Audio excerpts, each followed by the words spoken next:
So hypothetical, right? Okay. So you're married, Sure. okay?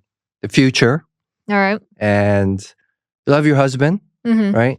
I'd hope so. Okay, I hope so too. Yeah. Do you know the store Ross and Marshalls? Yeah. Okay. So a pair of Nike socks at Marshalls, you could get like 3 for sometimes $2.99. Okay. At the Nike store, they're like $14.99. Yeah. $10.99, $14.99. If you're gonna go buy a pair of Nike socks, would you go to Ross, Marshalls, or would you go to the Nike store? Thoughts? I think that's a two-part answer. Oh, interesting. I obviously, in this scenario, Ross sounds like the better deal. But the bigger question is, what is your time worth? Are you already purchasing a pair of Jordan 1s or a sneaker at the Nike store? And does your time cost more for you to then drive to Ross to save $5? Or does it make sense to buy the difference and just buy the socks while you're there? You're not at the store.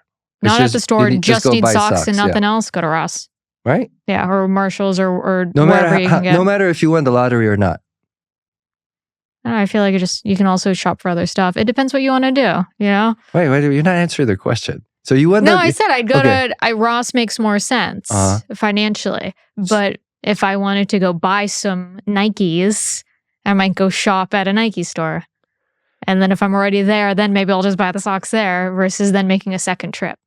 You know, so this Ross test, right, was something. I worked with this like super, super famous like superstar actor once, right? I'm not gonna name names.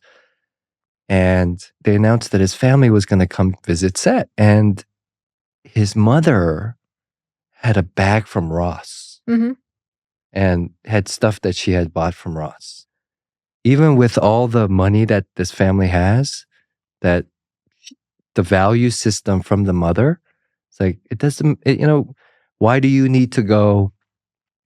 But I mean, and of course, like there's a time for luxury items, right? But then the fact that she did not care, that she went to Ross and bought these items and handed it to this guy, right? With no, like, there was no shame, there was no embarrassment, there was no pretense.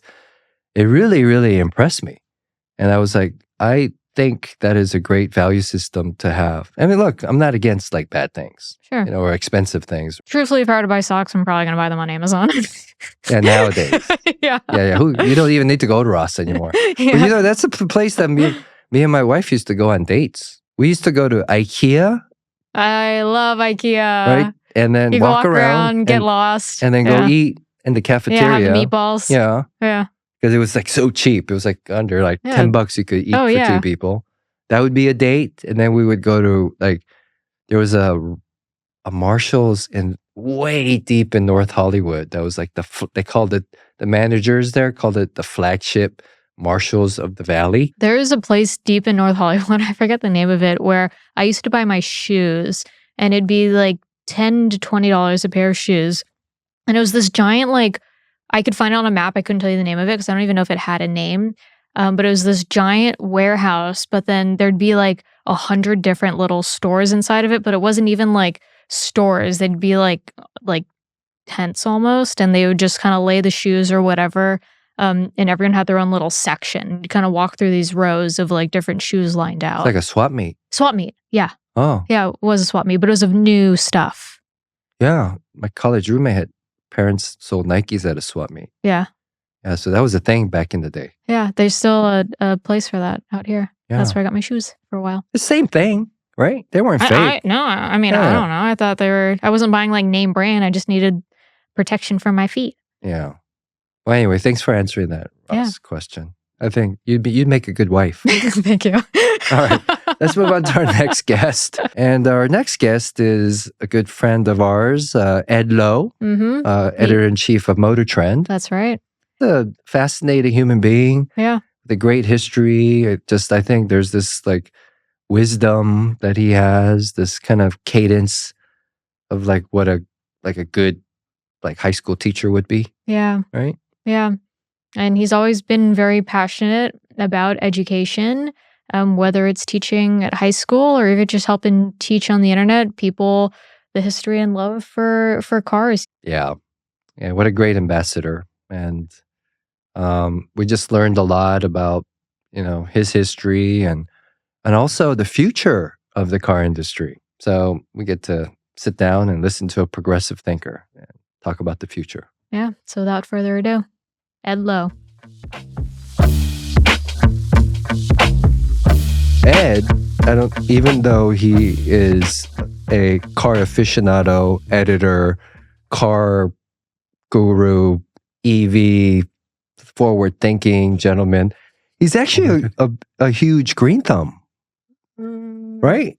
I mean, you compared to a lot of other people, like you are into gardening. I like a little bit. My wife's more into it. I like to cook what we grow and more. What do you grow? What do you grow? How big's your garden? No, it's tiny. We live in like a little. We got above you ground, grow stuff. in ground. We got like peppers. We grow like I like hot Saw a things. picture of that. I like serrano Shishito peppers. pepper. No, I like serranos. I'm a big serrano pepper guy. I don't know. We got tomatoes, little tomatoes and strawberries. And I've been wanting to do like a strawberry garden, like a little area, but I travel so much that I'm worried I'm gonna kill this plant. What about just citrus? I have 369 trees. Wait, what?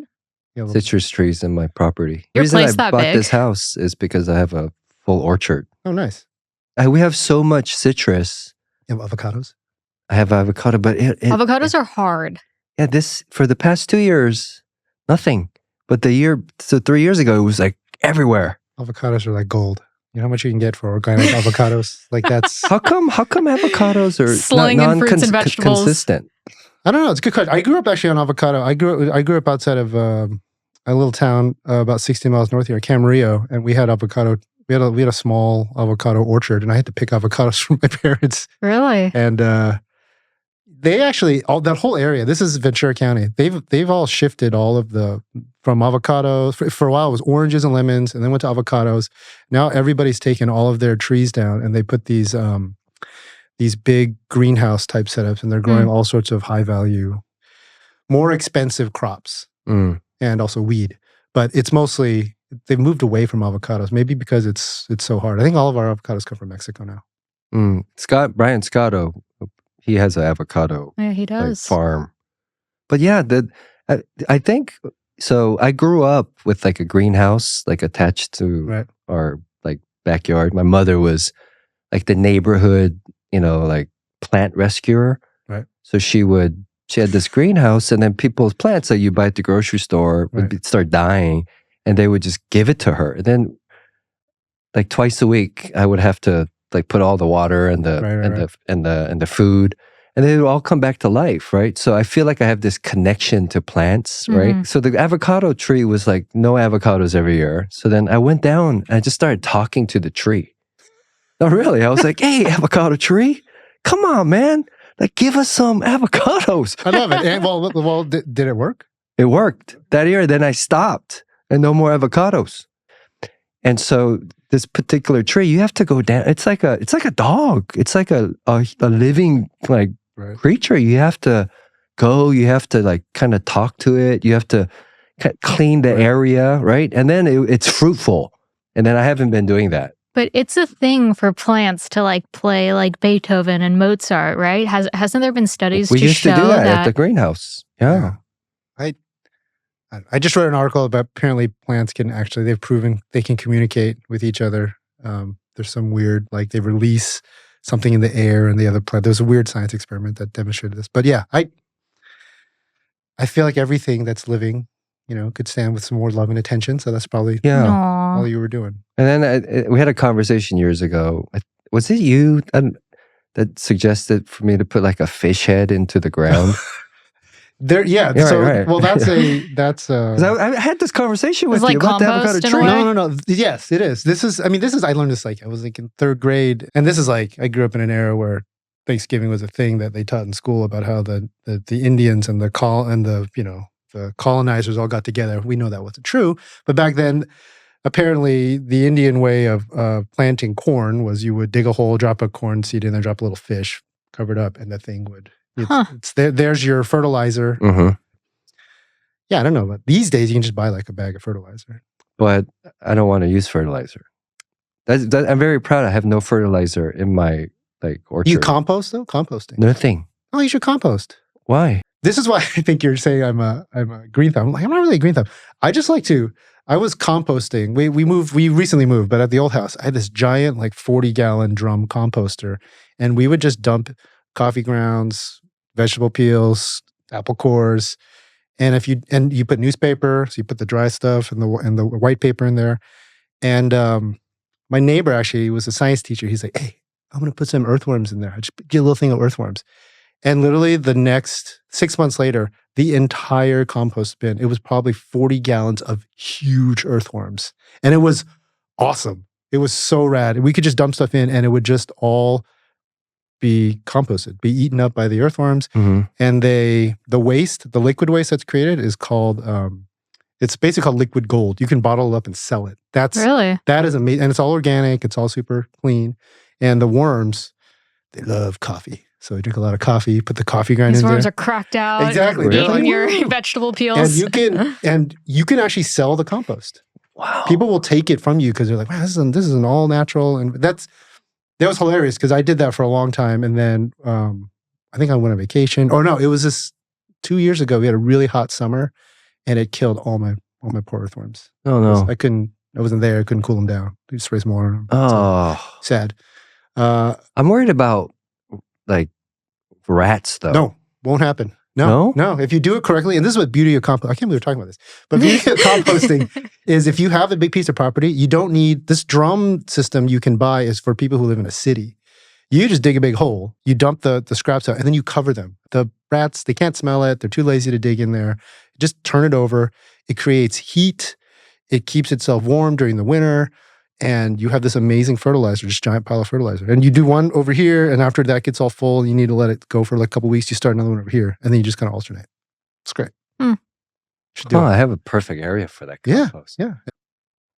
You could package it up, put your face on it, say Sung's Organic Compost. Sung's Million. organic poo-poo. Yeah, I would like a cut of that. I'll help you. I could do that. Yeah, let's do it. Dead plant starts to really stress me out. I get super. It's like bad feng shui. I feel like bad things are going to happen, right? And birds. I'm very superstitious on plants and birds, right? So anyway, we had a prune tree, gigantic prune tree. It was every year would give me all of these great prunes, and I would make jam out of it, right? And I told the dude, I was like, dude, you got to cut those branches because it's going to topple over. And he's drunk all the time. And then the winds came and then it toppled the whole. This was like a massive tree. And I got so depressed. I almost sold the house. I was like, we have to, it's a sign from nature telling me to leave, right? And then my next door neighbor, he has great, gardeners. And I talked to the guys.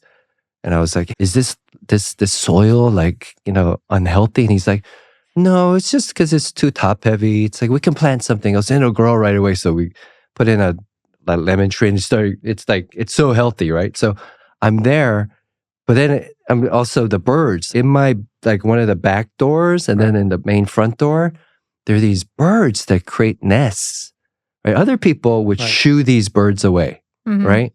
But I'm superstitious. I'll feed them. Because it's a sign of good luck. Right. But there's bird shit all over the fucking, but I don't mind cleaning it. But they're probably snacking on the fruit on the trees too. Yeah. For sure. Yeah. Maybe we should start talking about some car stuff. Yeah, whatever. I'm happy. I know, this has been whatever you want to talk quite about. a nice change of pace. Yeah. But it's how you kind of keep balance with your life, right? It's you I think people forget that, editor from MotorTrend actually composts his garbage. Does his own composting. Yeah. I probably get more. I get more inquiries about the cooking that I do because I like to cook a lot, and I post that mostly on social. I'm the worst. If you want to follow me for car stuff, you're going to be disappointed because I'm likely going to talk about how much I love minivans or something. I'm not going to show you.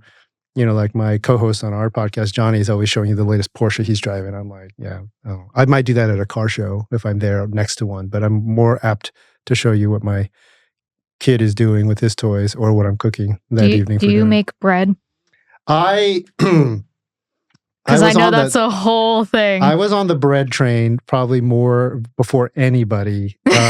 Anybody in the social or automotive sphere, and I'll even call out again, Johnny Lieberman, my co-host, like, oh, I make great bread. He does make pretty good bread. I will Shots say, fired. I was on it way before, and I can tell you how, because there was an article written in the New York Times about it. So I believe me, I'm not the only one. The world has known about Sullivan Street Bakery in New York, Jim Leahy's no-knead bread recipe. This article came out like in 2006, and it is the best recipe for the amateur. I want to get into making bread at home.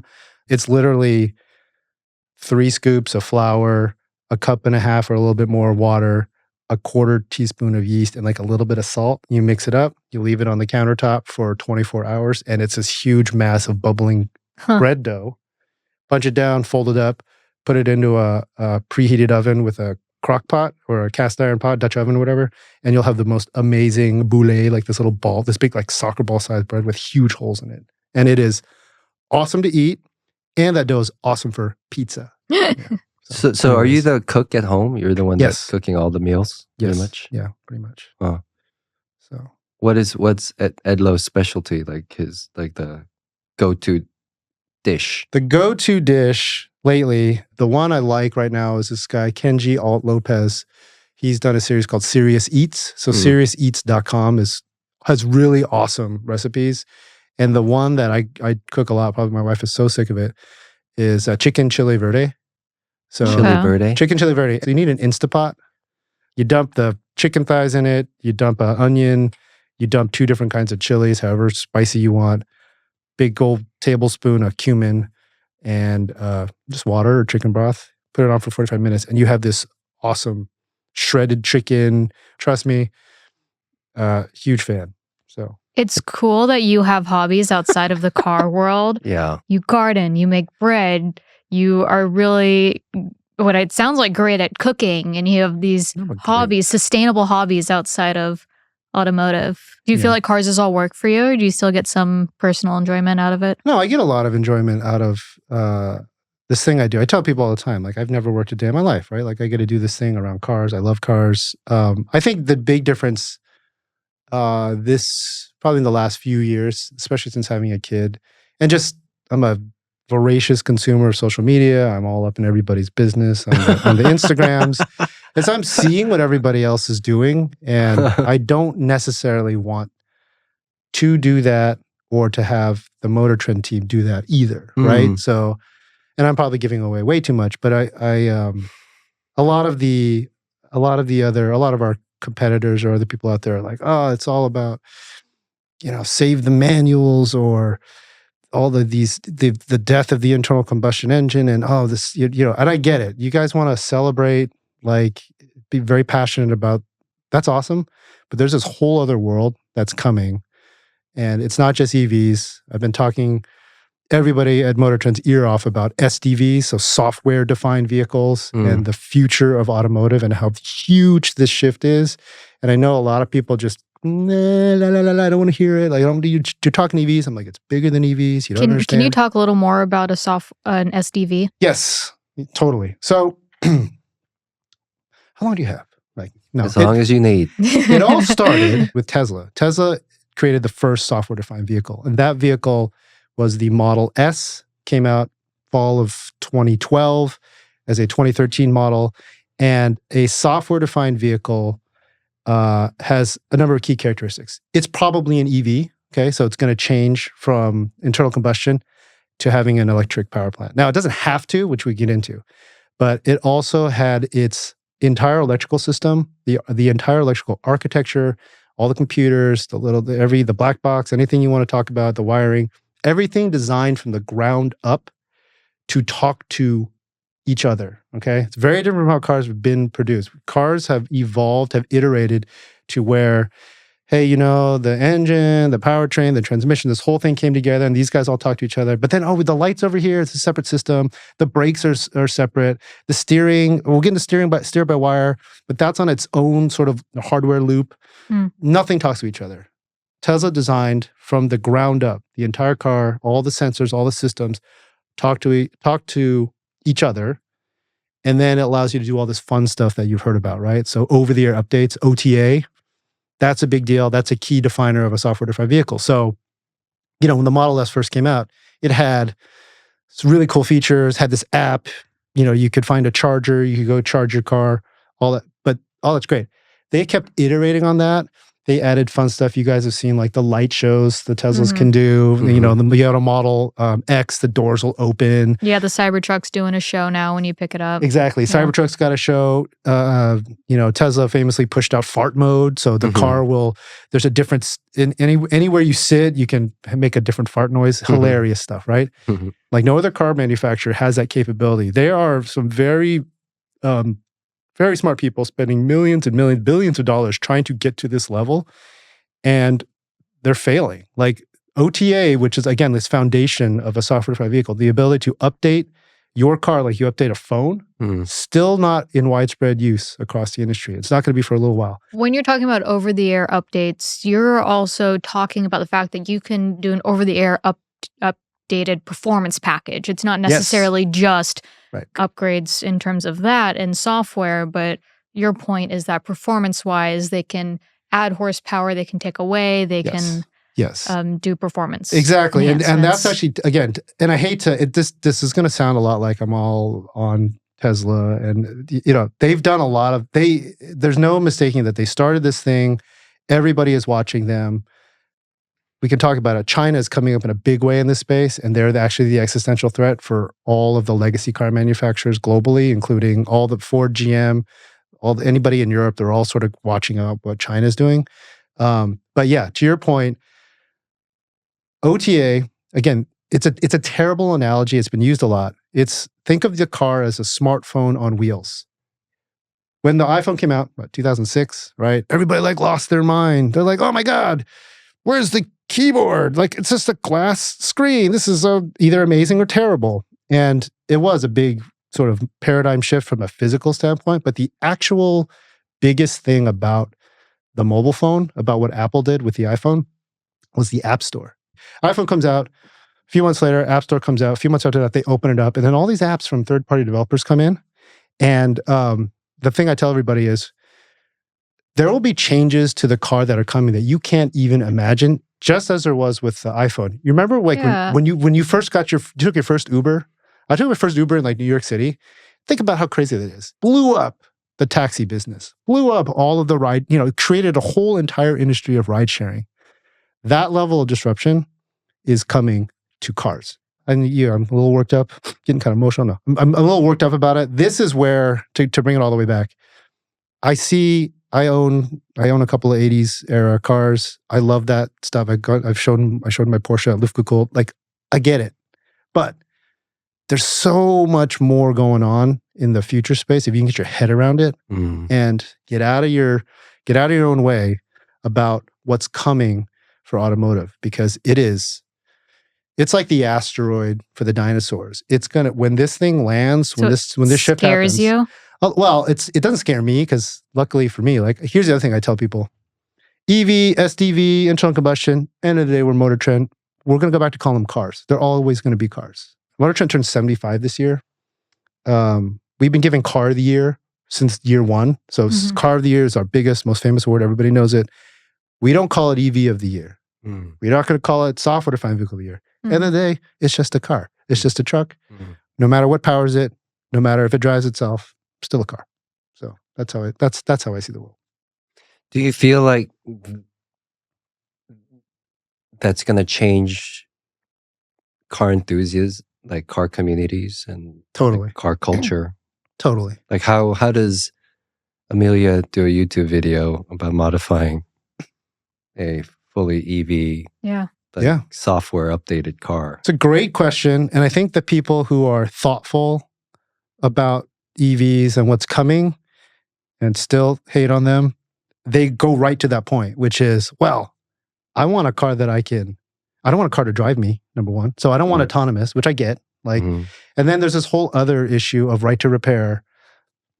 You go back to, why are manufacturers so interested in going to EVs, right? What's the reason? It's not that they can charge a lot more money for them, because actually that's a huge problem for the manufacturers.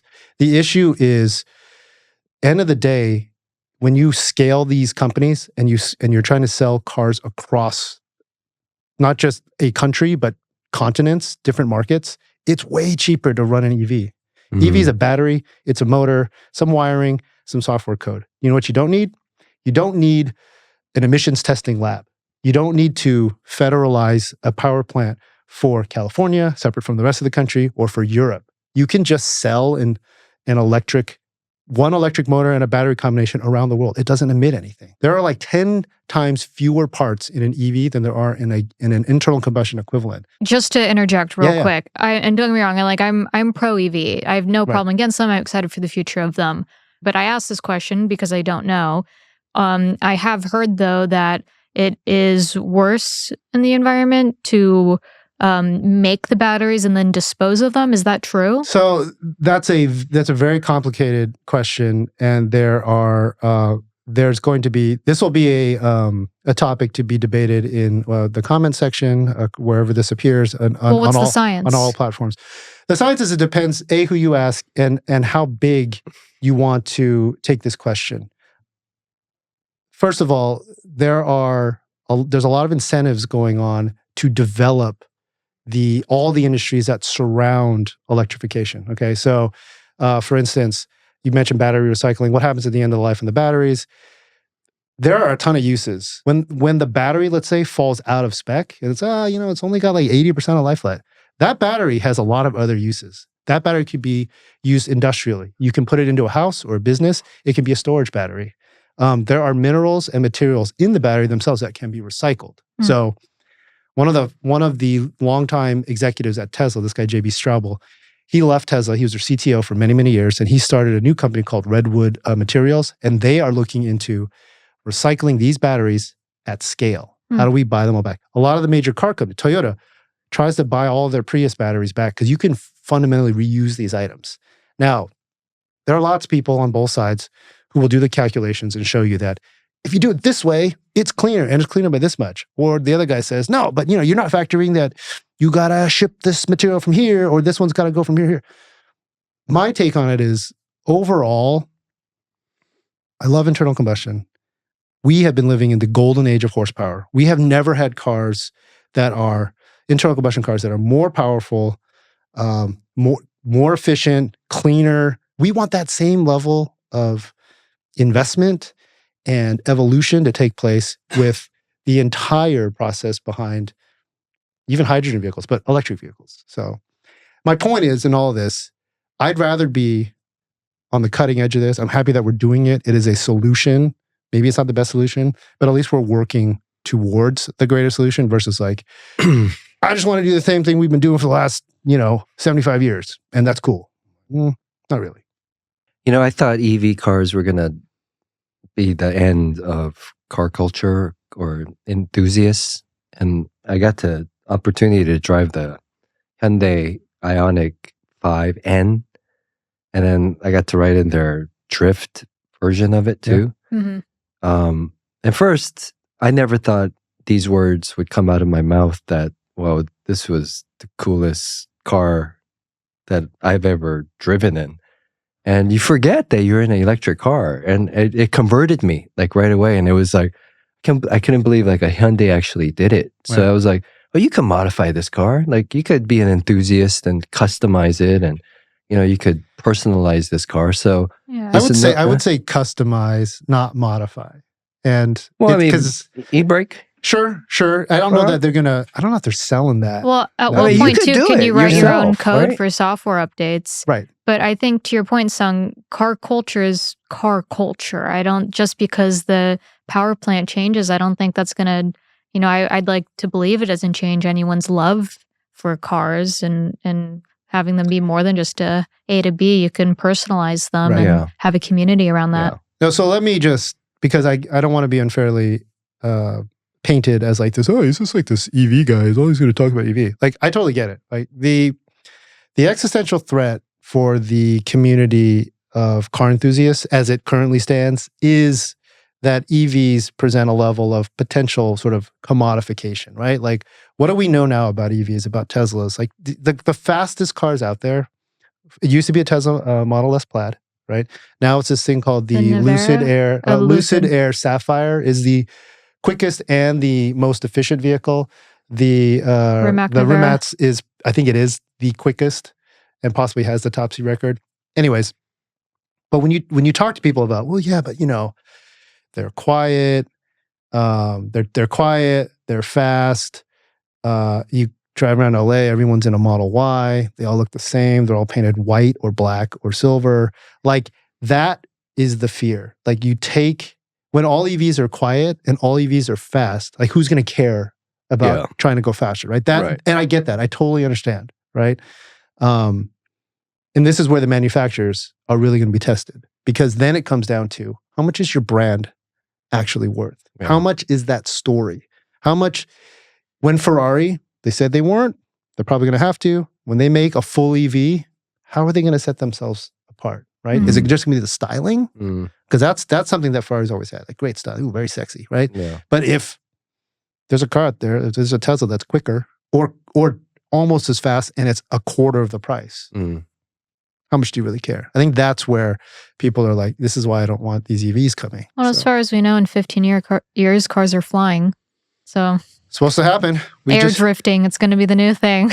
It's not going to happen in the US first, but it's definitely going to come in China. We just talked to a guy who said, end of this year, Xpeng is one of these Chinese companies that as they launched it at CES, they showed this flying car. I saw it at CES. Yes. Yeah. The one that had the fold out. Yep. It basically looks like a DJI Mavic drone scaled that's exactly up. What it looked There's like. that one. The other one, which was way more mind-blowing to me because was a 6-wheel version of it. Okay. It looks like a cool van, but the entire back section pops out and it's a little personal helicopter for 2 people. What? Yeah. Oh, I didn't see that. Yeah, and that one is apparently going to be flying somewhere, probably in China, by the end of this year. They're already starting to take orders. The 6-wheel car is a hybrid. The helicopter is electric, and the car chassis acts as the charging station. I mean, it's literally like what you can do with the drone. Wow. So you pull up someplace, the back door opens, the thing slides out. So you need a rotary license to fly that, which is expensive, and it's going to be a China. small Not in China. demo. You just need to be rich. Yeah, you just go. Just go do anything. The question is, when is any of this going to happen in the US? And that's where I've been challenging everybody we talk to. I'm like, come on, there are like 20 million things that have to happen before any of us are going to be able to, like, what are we going to do? We're going to just, stopped in traffic on the 101. Let me just hit the boop and then take off. Like, no, like you just can't do that. So first 10 people can do that. Right. After that, it's like, nope. Yes. So, I mean, look, from a brand, MotorTrend has been covering flying cars literally for 75 years. So every 2 years, we put a flying car in the car and say, when is it happening? And it's like, I've always said it's going to happen after the mid-engine Corvette. And, so here we are. So it's going to happen pretty soon. You have such a forward-thinking perspective on life. Even I was reading this article on you and the interview you gave. You're one of the few people in my generation that is pro social media. Where does that perspective come from? Why are you so forward thinking opposed to other old farts that are just stuck in their ways? It's very kind. I hope that that's still true. I have been with MotorTrend for a long time. So I started at the company. I started in the industry in 2001 at the little tiny, these import magazines in Orange County. But I joined the company that's now MotorTrend in 2006 and officially at MotorTrend 2007. And I was there. We used to be on Wilshire Boulevard it was the Peterson Publishing Building. And we shared offices with the guys at Super Street. So this is a great story because you guys are enormous on Instagram. The editor-in-chief of Super Street at the time, Johnny Wong, was a good friend of mine. He's like, yo, you got to check out this thing called Instagram. And I was using Hipstamatic, this camera app. I was like, filters. I'm like, cool, I like to take pictures. So it's like, show me Instagram. I was like, all right, cool. And I was like, I couldn't figure it out. I'm like, I don't know. So you take a picture and you post it, who cares? I was interested in the camera and the photography and the filter aspect. I did not understand the network, the social network side of it. So I slept on it. I was like, cool, not for me. I came back to it 6 months later because I heard something like, oh, dude, Super Street's taking off. So then I put MotorTrend. I finally set up MotorTrend on Instagram. 2 years later, Super Street hit like 1 million followers, and then 2 million, and MotorTrend had like 180,000. And that was the difference in me sleeping on it and waiting 6 months. Wow. So what did Ed learn? It's like, okay, any new social media platform that comes up, I'm all over it.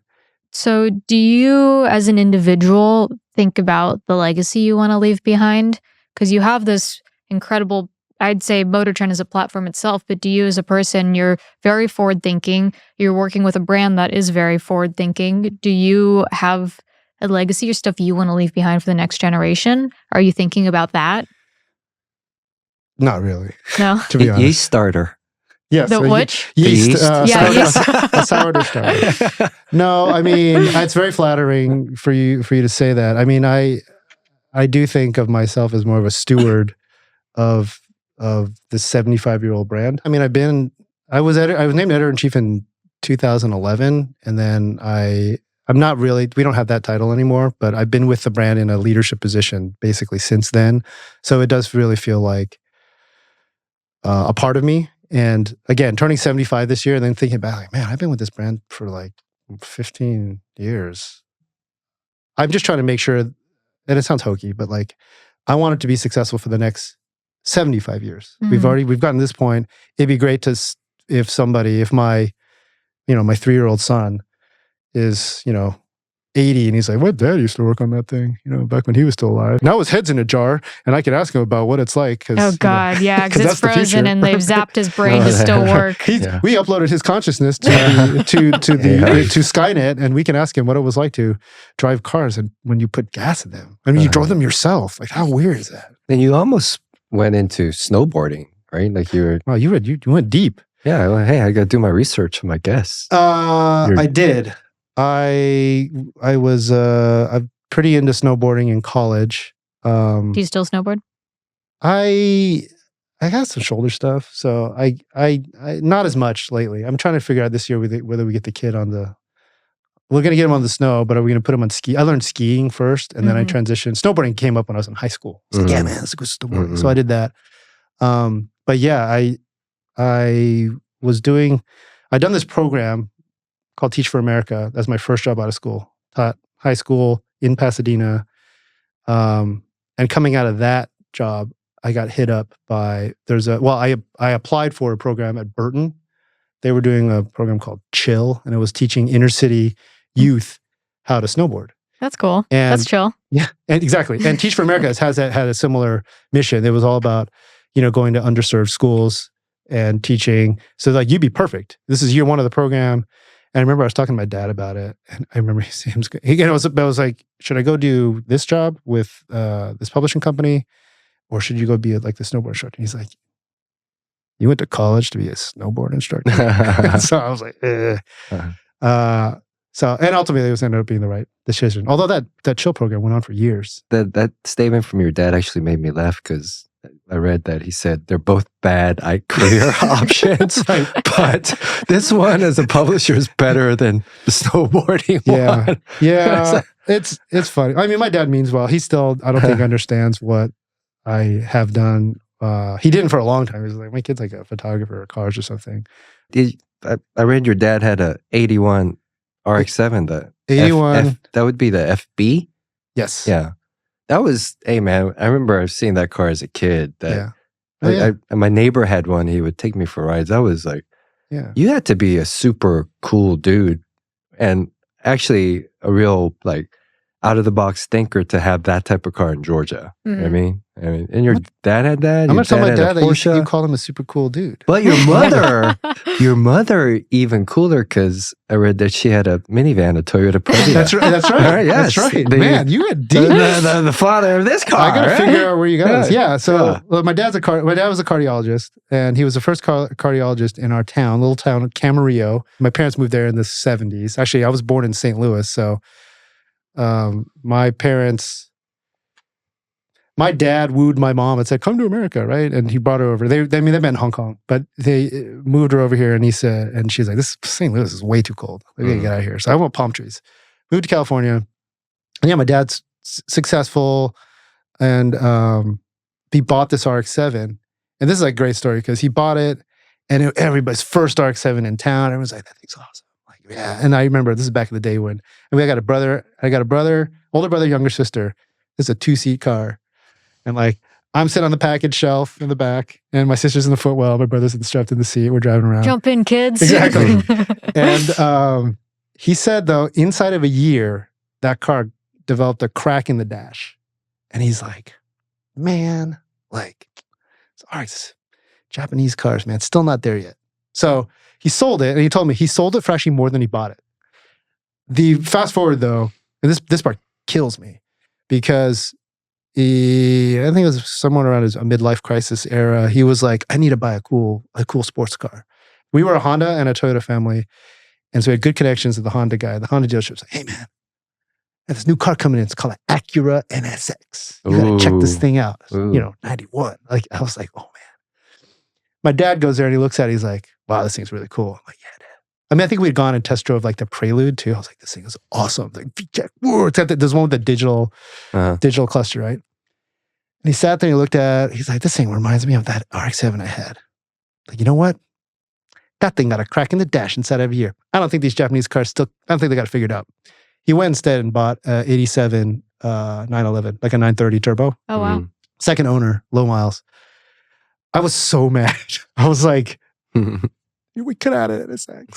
You know? They got this German car with the round headlights. Looks like a VW. Like 930s back in, this was like mid-90s. They weren't that cool. It was like, yeah, everybody. I mean, they were cool, but they weren't like their Luftgefühl like right now, right? Yeah. And I still think about that because actually it probably saved me because I would have like snuck that car out or convinced my dad that I should have it, and I would have like slammed it and wrapped around a tree or something like that.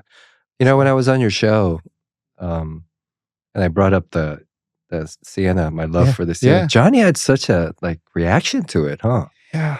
But you know, he's a simple man. It was a bad reaction. Simple man child, that Johnny. Yeah, he did not like that answer that I love the Sienna. But the rest of the minivan owners in the world use that clip. And actually, did I tell you?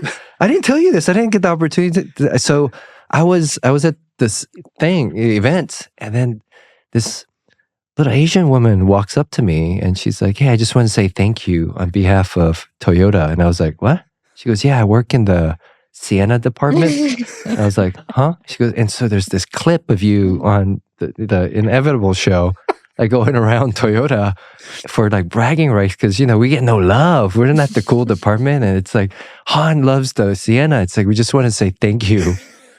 And I was like, you're welcome. People think it's a joke, but you got to respect the mission of the minivan, which is to deliver maximum value. Oh, man. Maximum cargo and passenger carrying capacity, maximum efficiency. Sir. All of this in a package that is reasonably fun to drive, safe, has all the bells and whistles, passes the NHTSA and the IHS crash safety test. When you have that, and I do love a Sienna because it's got like the most amazing fuel economy. Like that's a big problem. A lot of these things, you put all that package together and your mileage goes to hell. This thing does really, really well. 36 miles a gallon. All day long. 18 cup holders. 18 cup holders, baby. Exactly. So, you know, I can't wait. And I'll just bring it all the way home. One of these guys has send to it make, off, Ed. They gotta make the EV. I'm just waiting for the EV minivan. Like that's it. It's got to be full electric. Like where is it? Like let's do it. It's coming. I know. Oh, for sure. Can we just talk about how much time in your life you have saved with dual sliding doors? Oh yeah, and it's like motion. Yeah. Like, or you hit the button. Your hands are full. You come up to it. It opens. You know. You can sleep in it. I have a mattress in the back of my van because sometimes I work late and you know I have to pull over. I just go to sleep. If you're listening at home and you are in a position where you can get your phone out, go to Instagram, just hit up the account Van Culture with a K. Yes. VANKULTURE, Van Culture. It's like sickest rides. Sickest. Big wheel, airbags. Dumped, tuck in. It's amazing. So Van Culture, baby. I'm all about it. With a K. Yeah. And I've got to play this whole segment for Johnny. He'll be vomiting on the floor. I never thought I would fall in love with the minivan. Yeah. Really, I like my whole life. I'm like, I would see people driving a minivan or guys driving a minivan, and I go, castration. Like, what's up with you, dude? And and then I was hanging out with a high school baseball coach who drove a early model Sienna. Yep. And this guy, was a super well-respected man. I knew that he had money too, right? But he's just so understated. And he drove a Sienna and he had an early Tacoma, right? And I asked him, I was like, "Hey, coach, what's up with this minivan?" It's like, and he's like, "Hey, it's like I can carry the team. It's like it's understated. It's like resale value. I could sell it for probably 15 grand now, right? They last forever." And it's like, and I was able to step back, and I think I told you in the show, it's like, wow, as I get older, it's like I start looking at those attributes, like it's something that I really respect. So when I had my nephew live with me, it was the excuse to get a minivan. And then I got a dog, and I was like, hey, I got a family, man. So I need to get a minivan. And this is really hard to get. If you're listening, Emelia's not buying any of it. No, I know. Trust me, I know he is so I've converted so many people. He is so into this. He's trying to get me to buy a Sienna. You need to get a Sienna. I get the appeal to them of you put a mattress in the back. It's like a home on wheels.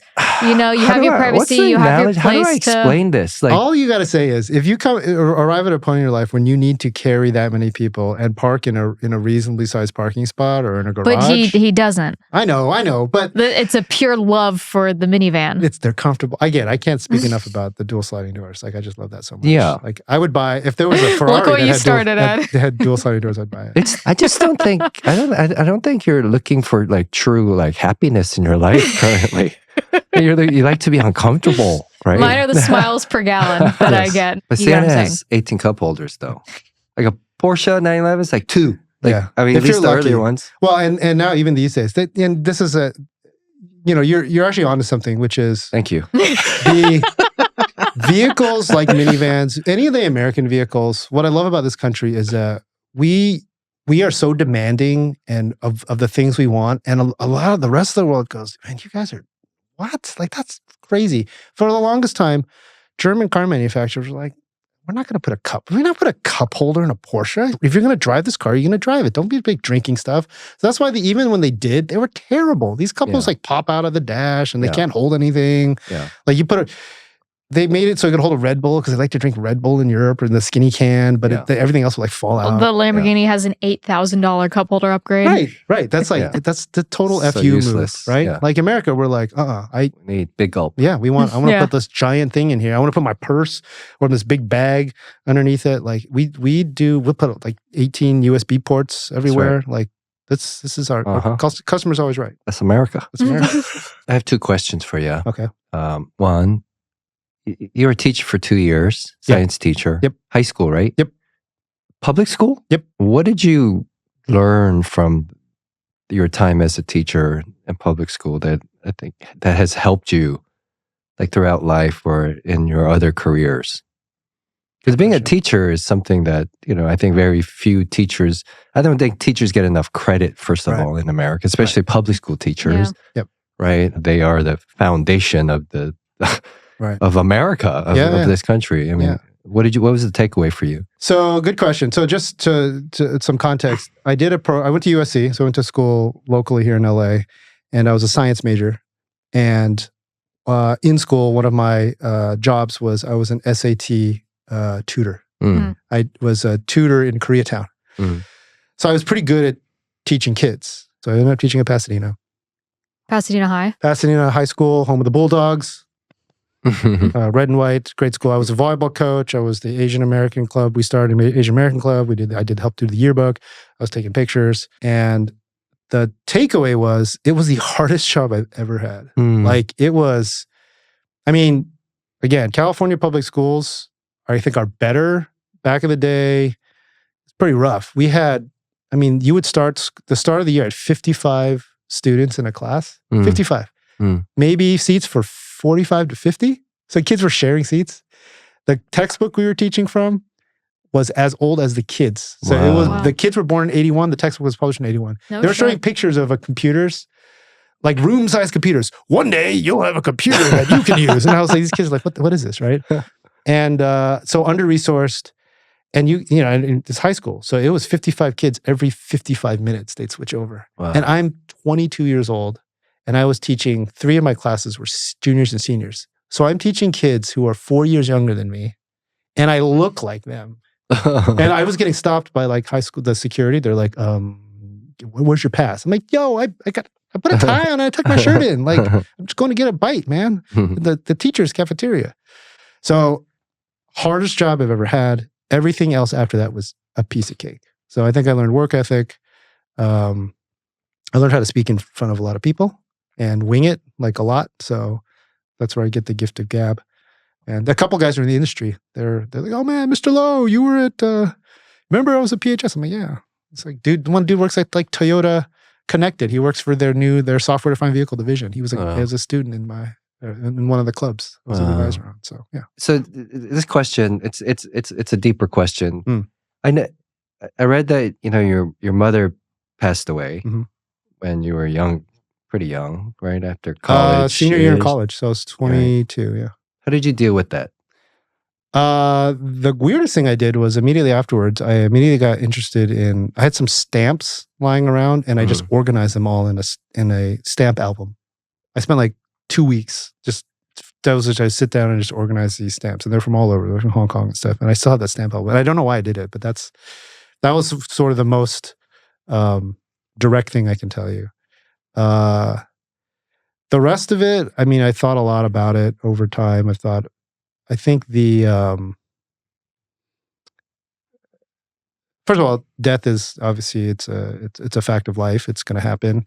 I have some friends that have either just gone through that with a parent or are about to.